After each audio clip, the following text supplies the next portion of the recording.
El día de la reunión para repartir la herencia de mi hijo fallecido, un hombre sin techo se acercó a mi coche e impidió mi entrada.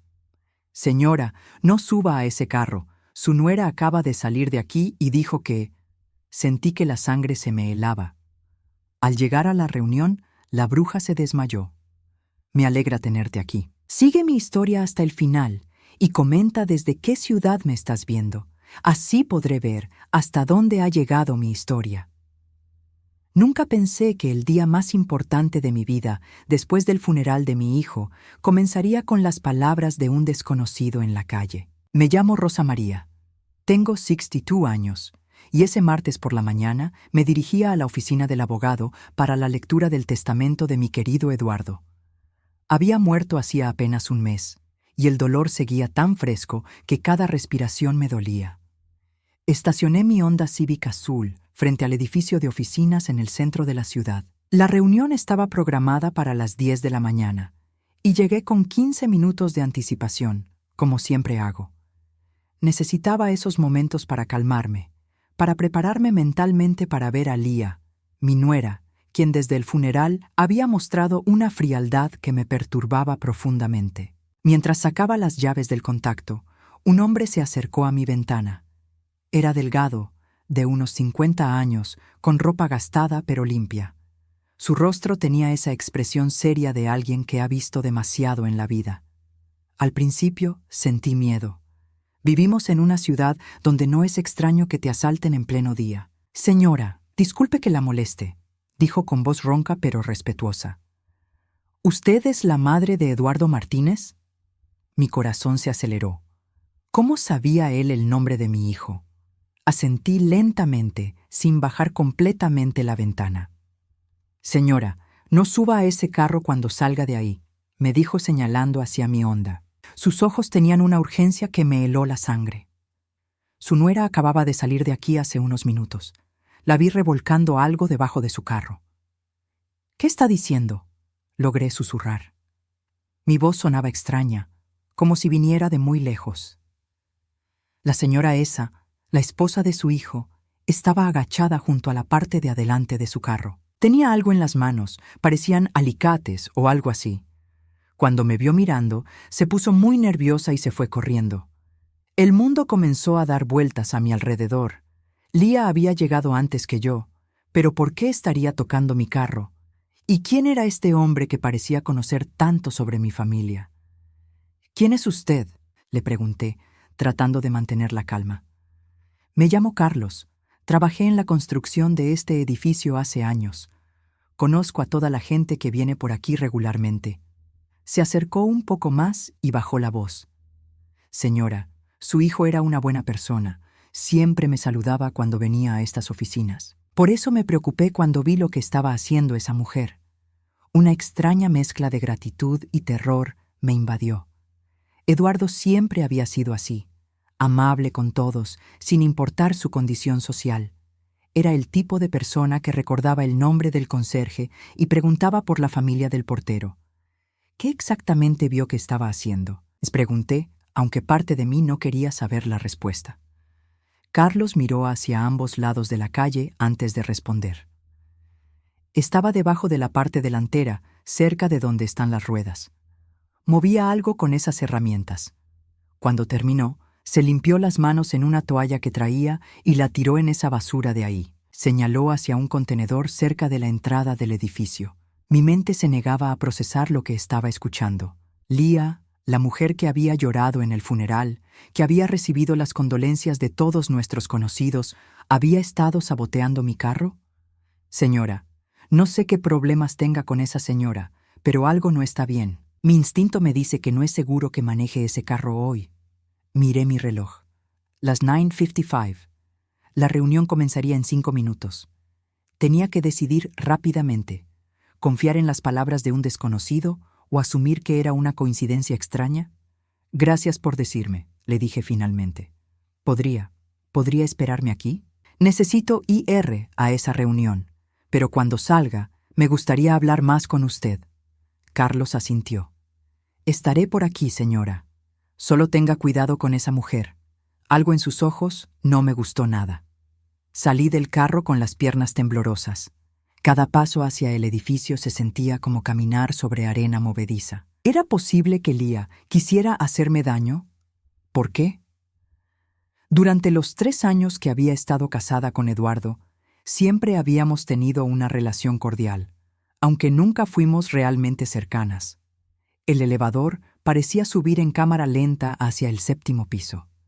Cuando se abrieron las puertas, pude ver la sala de conferencias al final del pasillo. A través de las paredes de vidrio, distinguí la silueta de Lía sentada en una de las sillas, hablando con el abogado.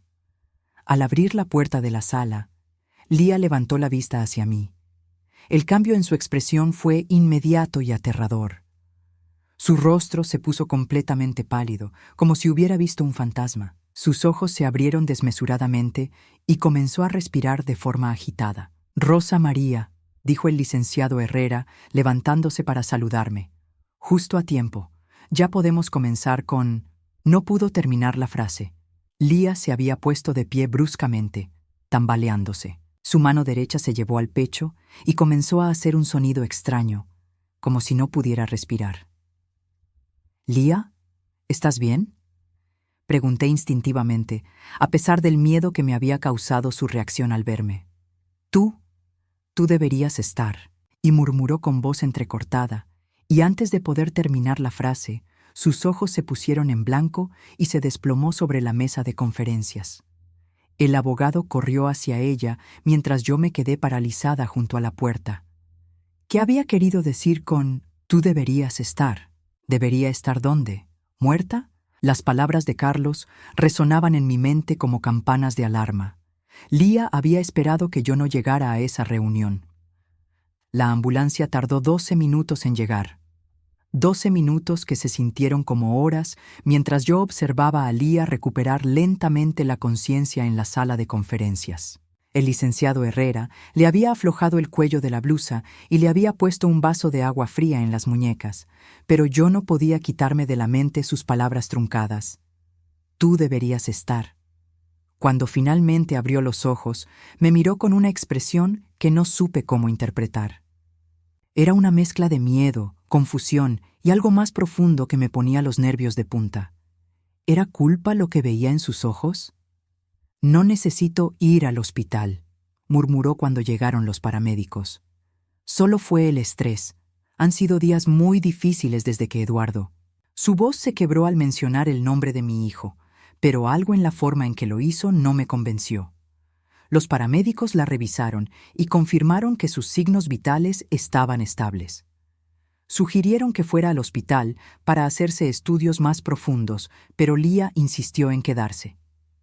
«Rosa María», dijo cuando nos quedamos solos con el abogado. «Perdona por haberte asustado. Es que ver tu cara me recordó tanto a Eduardo. A veces olvido que él ya no está». Sus palabras sonaban ensayadas, como si las hubiera practicado. Durante los últimos 3 años, nunca había comentado que Eduardo y yo nos pareciéramos. De hecho, mi hijo había heredado más los rasgos de su padre. El licenciado Herrera carraspeó incómodamente. «Bueno, si se sienten listas, podemos proceder con la lectura del testamento». Durante los siguientes 30 minutos, escuché palabras que no terminaba de procesar completamente. Eduardo había dejado la casa familiar para mí, como esperaba, pero había algunas cosas que no concordaban con lo que yo recordaba de nuestras conversaciones. La cuenta de ahorros conjunta que tenía el señor Eduardo con la señora Lía, continuó leyendo el abogado, queda completamente bajo el nombre de la señora Lía Morales de Martínez, junto con las inversiones realizadas en el último año. Fruncí el ceño. «¿Inversiones en el último año? ¿De qué inversiones habla?». Lía se enderezó en su silla. «Eduardo no te había contado sobre eso, Rosa María. Decidimos invertir en unos fondos mutuos. Él dijo que era mejor no preocuparte con esos detalles mientras estabas cuidándolo». Algo no cuadraba. Durante los últimos meses de vida de Eduardo, yo había estado con él prácticamente todos los días. Él me contaba todo, sus miedos, sus esperanzas, sus preocupaciones sobre dejar a Lía sola. ¿Por qué no me habría mencionado inversiones importantes? ¿Podrían darme una copia de todos estos documentos?, le pregunté al licenciado. Por supuesto, señora Martínez. Los tendré listos para mañana. Lía se veía cada vez más incómoda.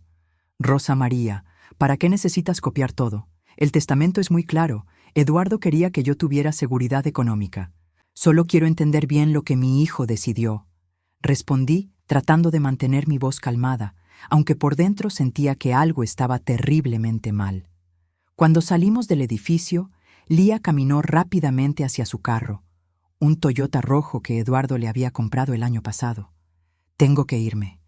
Tengo una cita médica, dijo sin mirarme a los ojos.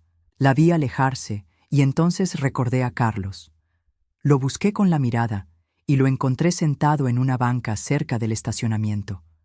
Cuando me acerqué, se puso de pie inmediatamente. ¿Cómo le fue en la reunión, señora? Confusa, admití. Necesito que me muestre exactamente qué vio que estaba haciendo mi nuera. Carlos me llevó hasta mi carro y se agachó cerca de la rueda delantera derecha. Aquí, señora, estaba trabajando con algo aquí cerca. Señaló hacia el área donde estaban los frenos. Saqué mi teléfono y llamé a Miguel, el mecánico que había cuidado nuestros carros durante los últimos 15 años. Miguel, necesito que vengas a revisar mi carro. Es una emergencia. Miguel llegó en 20 minutos con su camioneta llena de herramientas. Carlos se había quedado conmigo todo el tiempo, contándome más detalles de lo que había visto. Esa señora estaba muy nerviosa, me dijo. Seguía mirando hacia la entrada del edificio, como si estuviera esperando que alguien saliera. Cuando terminó de hacer lo que estaba haciendo, se limpió las manos muy bien, como si no quisiera que quedaran rastros. Miguel se puso debajo de mi carro con una linterna. Al cabo de unos minutos, salió con el rostro serio. Rosa María, alguien cortó parcialmente el cable de los frenos. No completamente, pero lo suficiente para que fallaran después de unos kilómetros de manejo. Sentí como si el suelo se abriera bajo mis pies. ¿Estás seguro? Completamente seguro. Esto no es desgaste natural. Alguien lo hizo a propósito. Miguel me mostró el cable dañado. Si hubieras manejado este carro hoy, especialmente en una bajada o tratando de frenar bruscamente, habrías tenido un accidente muy grave. Carlos me puso una mano gentil en el hombro. Lo siento, señora. Ojalá me hubiera equivocado. Mi mente trabajaba a 1000 por hora. Lía había llegado temprano a la reunión. Había saboteado mi carro, se había desmayado al verme llegar viva, y había mentido sobre inversiones que Eduardo supuestamente había hecho sin decirme. Miguel, ¿puedes arreglar esto hoy? Claro, pero Rosa María, creo que deberías llamar a la policía. Esto es intento de homicidio. Negué con la cabeza. Primero necesito entender qué más está pasando. Hay algo más grande aquí. Mientras Miguel trabajaba en mi carro, no podía dejar de pensar en la expresión de Lía cuando me vio entrar a la sala de conferencias. No era solo sorpresa, era terror puro, terror de que yo estuviera viva. Y si había mentido sobre las inversiones, ¿sobre qué más había mentido? ¿Qué más no sabía yo sobre los últimos meses de vida de mi hijo? Esa noche no pude dormir. Me quedé sentada en la cocina de mi casa, la misma donde había criado a Eduardo, mirando las fotos familiares que colgaban en la pared. En todas ellas, mi hijo sonreía con esa alegría genuina que lo caracterizaba. Pero en las pocas fotos donde aparecía Lía, después de que se casaran, su sonrisa parecía diferente, más calculada. A las 6 de la mañana sonó el timbre. Era Carlos, vestido con la misma ropa del día anterior pero más limpia. Traía una bolsa de papel en las manos. Señora Rosa María, perdone que venga tan temprano, pero no pude dormir. Tengo algo que mostrarle. Lo invité a pasar y le serví una taza de café. Sus manos temblaban ligeramente cuando sacó algo de la bolsa. Una toalla manchada y unos alicates pequeños. Los saqué de la basura ayer después de que usted se fue. Pensé que podrían ser importantes. Examiné la toalla. Tenía manchas oscuras que parecían grasa de motor, pero también algo rojizo que me heló la sangre. Los alicates tenían residuos metálicos en las puntas. Carlos, necesito preguntarle algo muy importante. ¿Cuántas veces ha visto a mi nuera por ese edificio? Carlos se rascó la barbilla pensativamente. En los últimos 2 meses la he visto como 5 o 6 veces. Siempre sola, nunca con su esposo.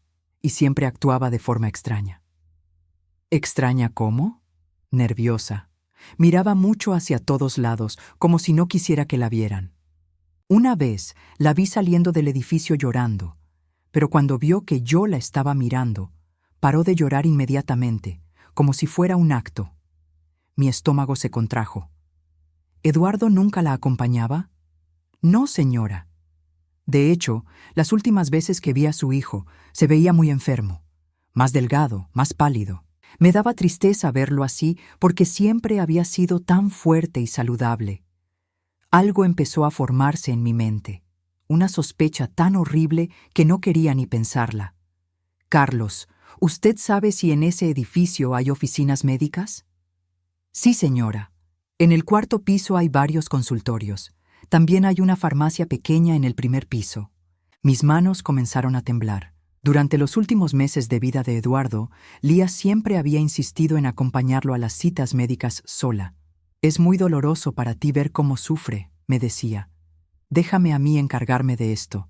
Y yo, como una tonta, había aceptado porque confiaba en ella. Señora, hay algo más, continuó Carlos. La última vez que vi a su nuera en el edificio, hace como 3 semanas, la seguí porque algo en su comportamiento me pareció sospechoso. ¿La siguió? Sí. Entró al 4.º piso y estuvo como 1 hora ahí. Cuando bajó, tenía una bolsa pequeña de la farmacia, pero lo raro es que se veía satisfecha, como si hubiera conseguido algo que necesitaba mucho. 3 semanas atrás. Eduardo había empeorado drásticamente 3 semanas atrás. Los médicos dijeron que era normal en su condición, pero yo había sentido que el deterioro había sido demasiado rápido, demasiado severo. Carlos, necesito pedirle un favor enorme. ¿Podría acompañarme al edificio de nuevo? Quiero hablar con la gente del 4.º piso y de la farmacia. Por supuesto, señora, pero ¿está usted pensando lo que yo creo que está pensando? No pude responder. La posibilidad era demasiado monstruosa para pronunciarla en voz alta. Llegamos al edificio a las 9 de la mañana. Comenzamos por la farmacia. La empleada, una mujer mayor con lentes, reconoció inmediatamente la descripción de Lía. Ah, sí, la señora del pelo negro rizado. Venía seguido. Siempre compraba medicamentos muy específicos. ¿Qué tipo de medicamentos? Pregunté tratando de mantener mi voz estable. La farmacéutica dudó. No debería dar esa información, pero compraba morfina líquida, mucha morfina líquida. Decía que era para su esposo que estaba muy enfermo. Mi mundo se tambaleó. Eduardo sí había estado tomando morfina para el dolor, pero la dosis había sido regulada cuidadosamente por su oncólogo.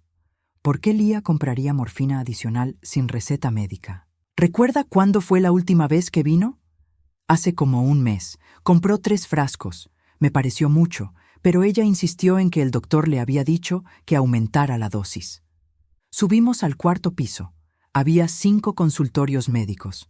En el tercero, el doctor Ramírez, un hombre de unos 40 años, reconoció la descripción de Lía. Sí, venía preguntando sobre la condición de diferentes pacientes. Decía que trabajaba para una compañía de seguros y necesitaba información médica, pero algo en ella no me convencía. ¿Qué tipo de información pedía? Quería saber sobre efectos de sobredosis de diferentes medicamentos, específicamente morfina y otros opiáceos. Decía que era para casos de seguros por muerte accidental versus muerte por enfermedad. Carlos y yo intercambiamos miradas.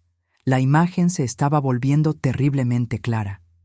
Doctor, ¿es posible que alguien acelere la muerte de un paciente terminal administrándole dosis excesivas de morfina? El doctor me miró seriamente. Por supuesto.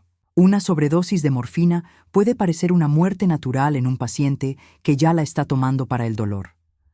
Solo un examen toxicológico muy específico podría detectarlo, y esos no se hacen rutinariamente cuando alguien muere de cáncer. Salimos del edificio en completo silencio. Mi mente no podía procesar completamente lo que acababa de descubrir.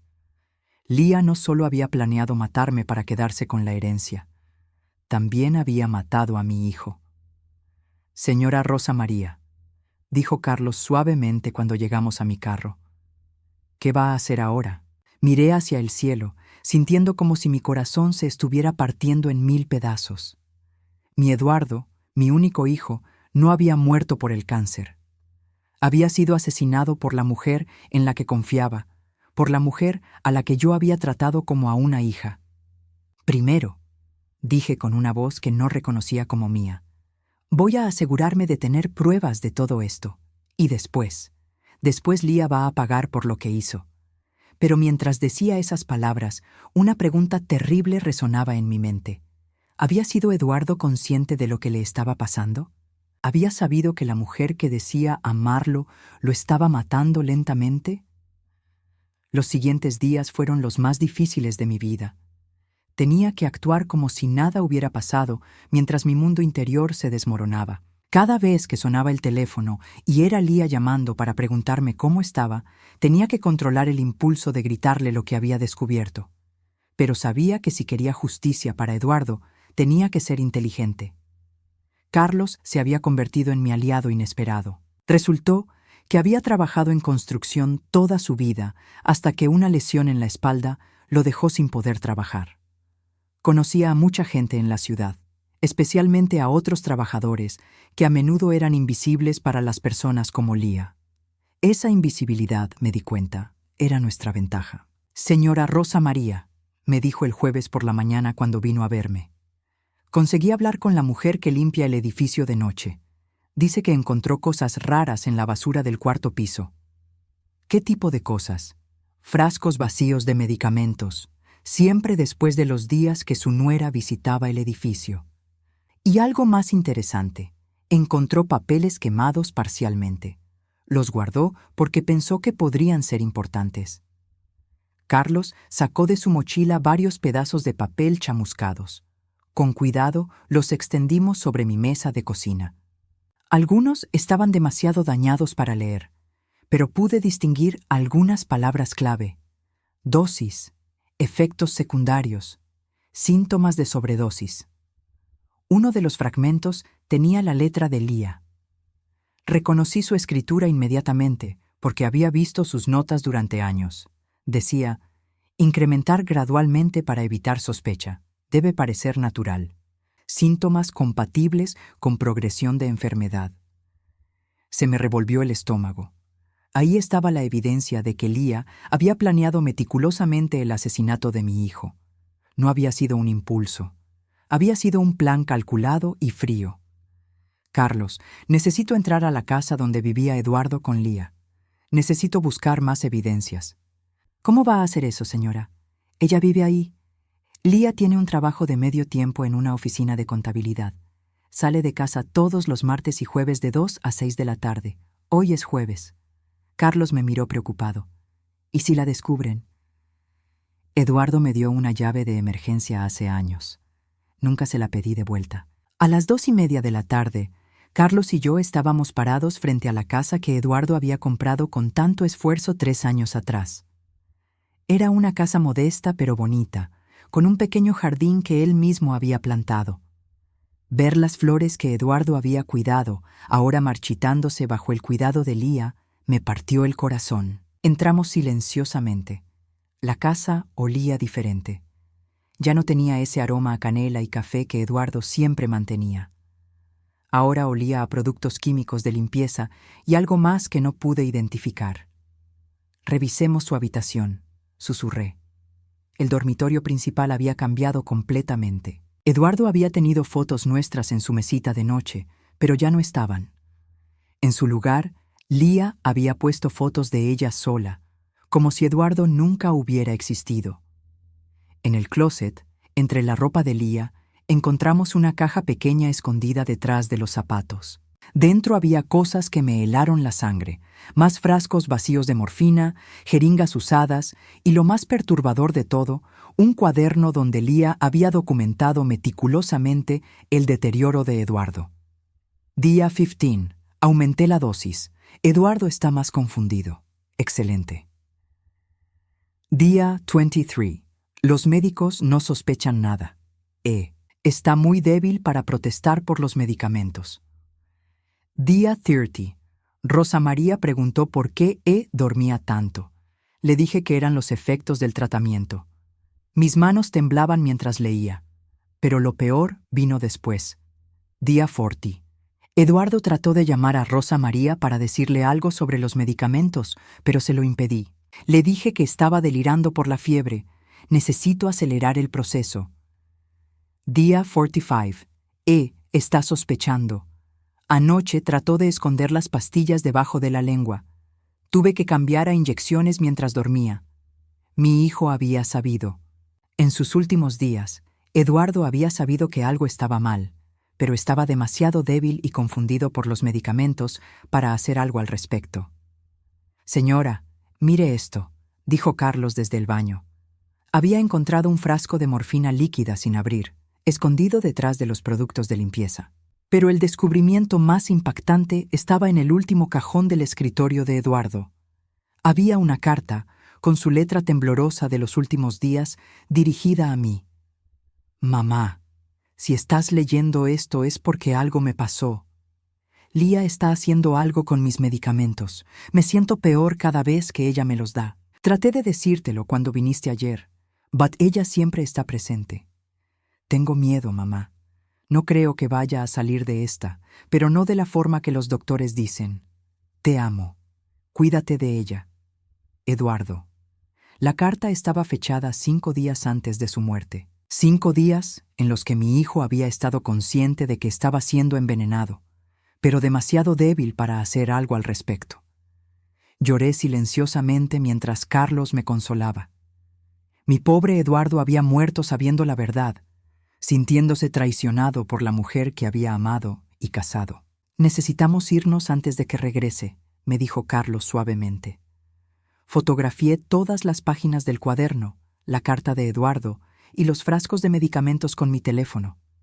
También me llevé la carta original, sabiendo que era evidencia crucial. Cuando salimos de la casa, mi tristeza se había transformado en algo más poderoso: determinación. Lía había matado a mi hijo de la manera más cruel posible, haciéndole saber en sus últimos días que estaba siendo envenenado, pero sin poder hacer nada para detenerse.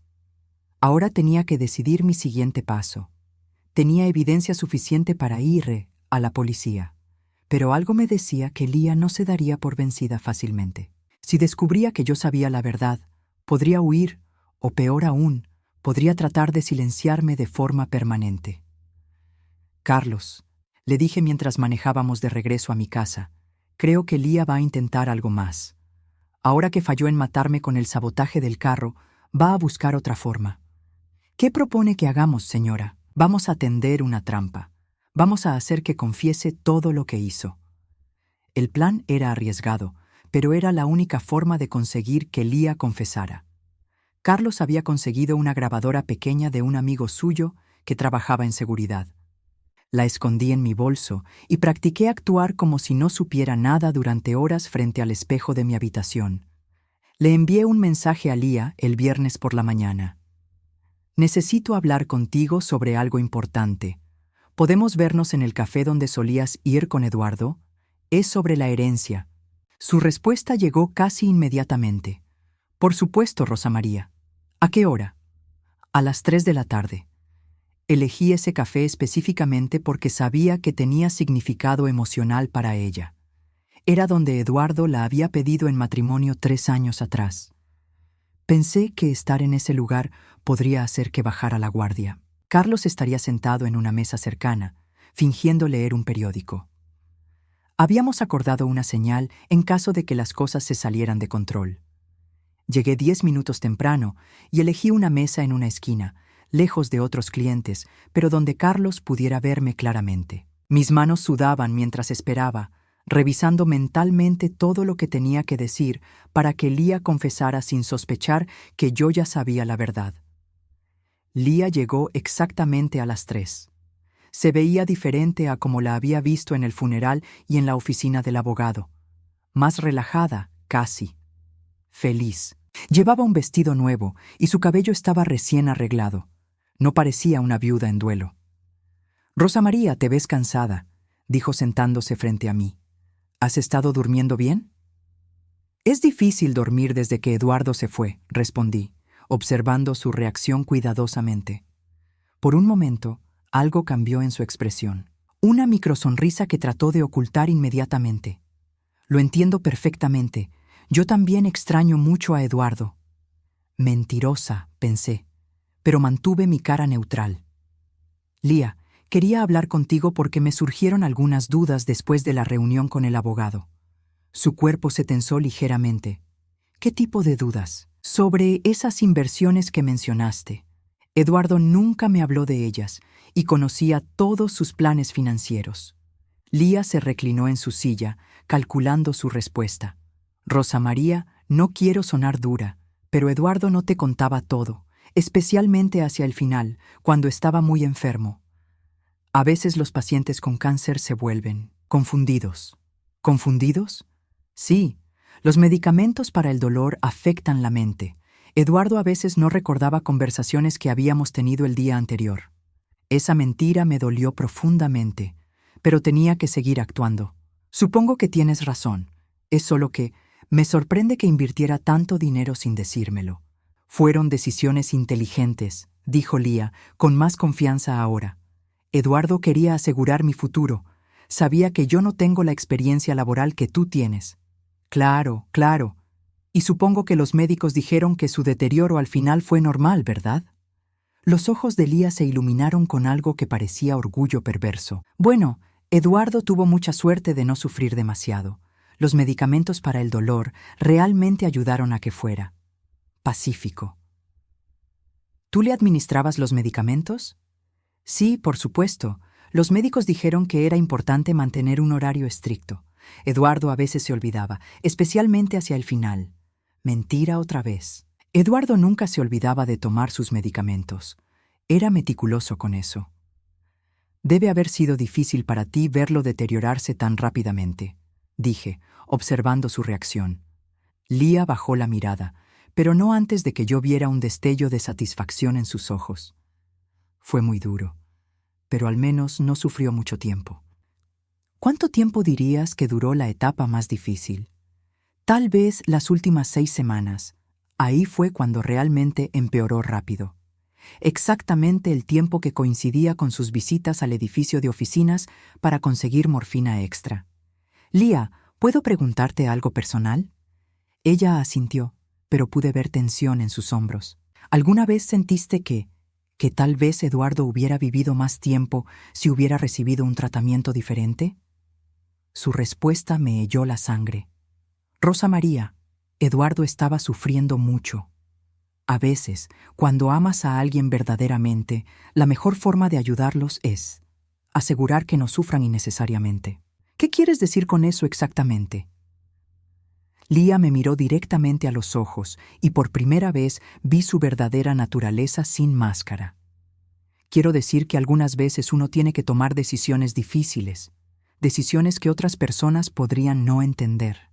Mi corazón se aceleró. Estaba a punto de confesarlo. ¿Qué tipo de decisiones, Lía? Bueno, se inclinó hacia adelante, bajando la voz. Si alguien está sufriendo y va a morir de todas formas, ¿no sería más compasivo ayudarlos a acelerar el proceso para que no sufran más? ¿Estás diciendo que... Estoy diciendo que Eduardo tuvo suerte de tener a alguien que lo amaba tanto que se aseguró de que sus últimos días no fueran una agonía prolongada. Ahí estaba, la confesión que necesitaba. Lía, ¿aumentaste las dosis de morfina de Eduardo? Ella sonrió, una sonrisa fría y calculada. Rosa María, eres muy inocente. Eduardo estaba sufriendo, yo solo.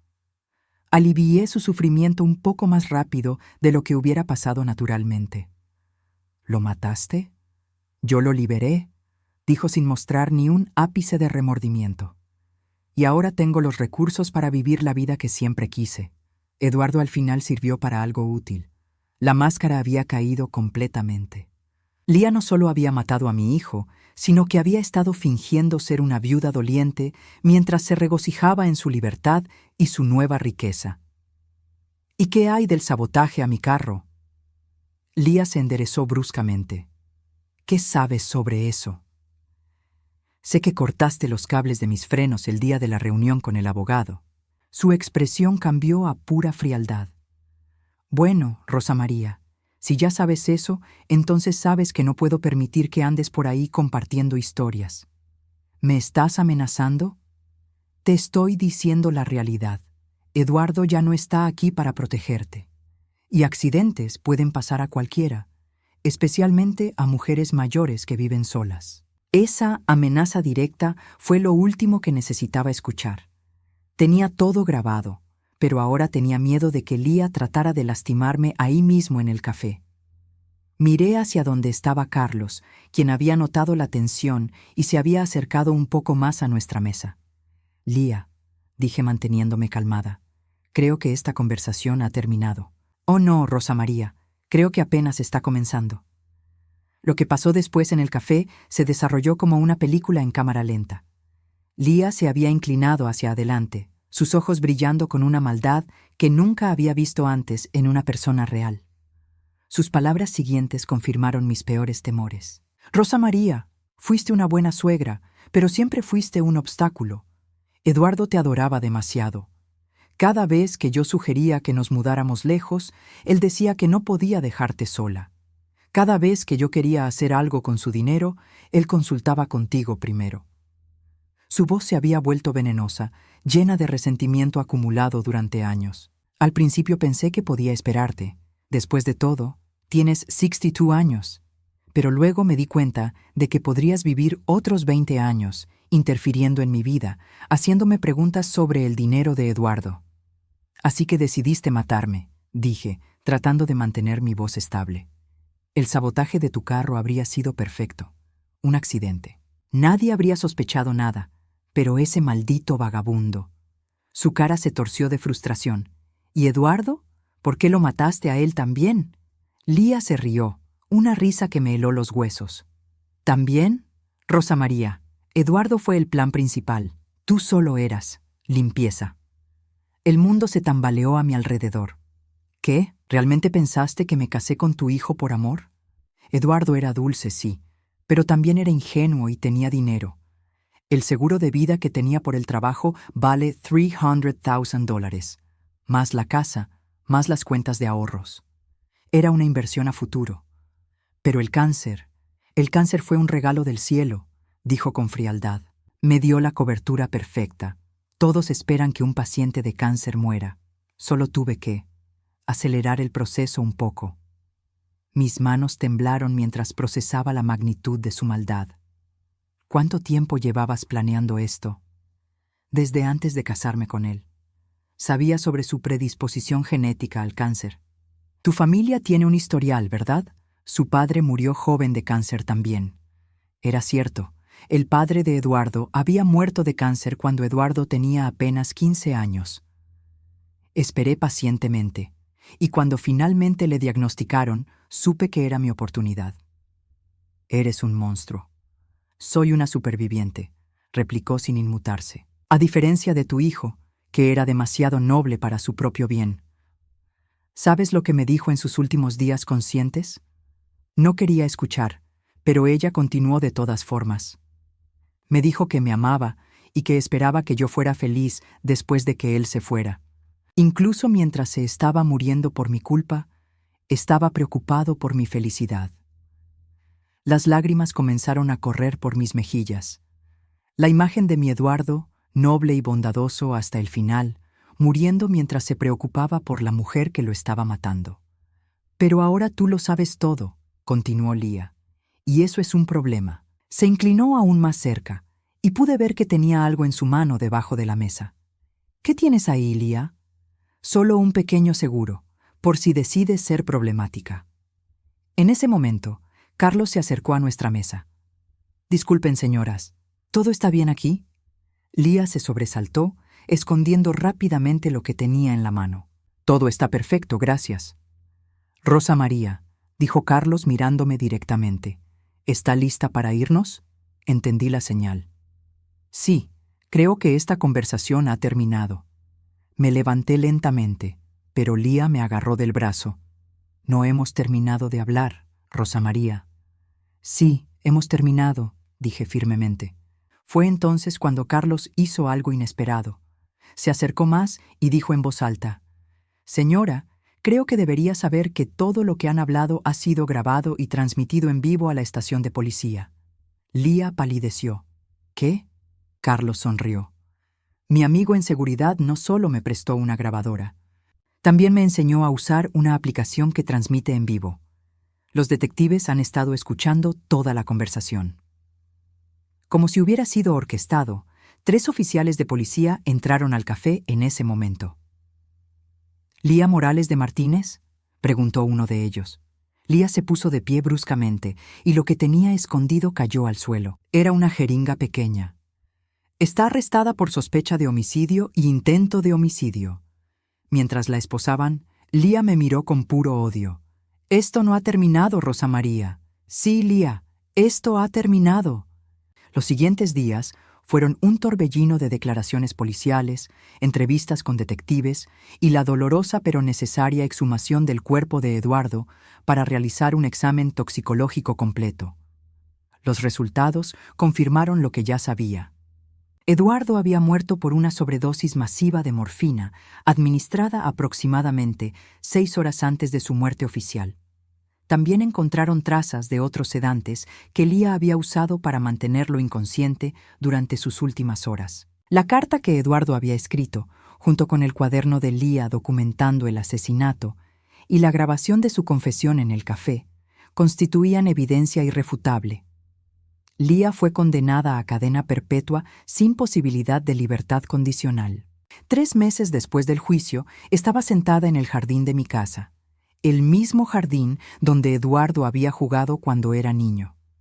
Carlos había venido a visitarme, como hacía cada semana desde que todo terminó. «¿Cómo se siente, señora Rosa María?», me preguntó. «Triste», admití, «pero también aliviada. Eduardo puede descansar en paz ahora». «¿Y usted? ¿Puede descansar en paz también?». Miré hacia las flores que Eduardo había plantado, ahora floreciendo bajo mi cuidado otra vez. «Creo que sí. Por primera vez en meses, creo que sí puedo». Carlos se había convertido en algo más que un aliado. Se había convertido en un amigo verdadero, alguien que había arriesgado su propia seguridad para ayudarme a obtener justicia para mi hijo. «Carlos, hay algo que he estado pensando». «¿Qué es eso, señora?» «El dinero de la herencia, el seguro de vida de Eduardo. Todo eso ahora es mío legalmente».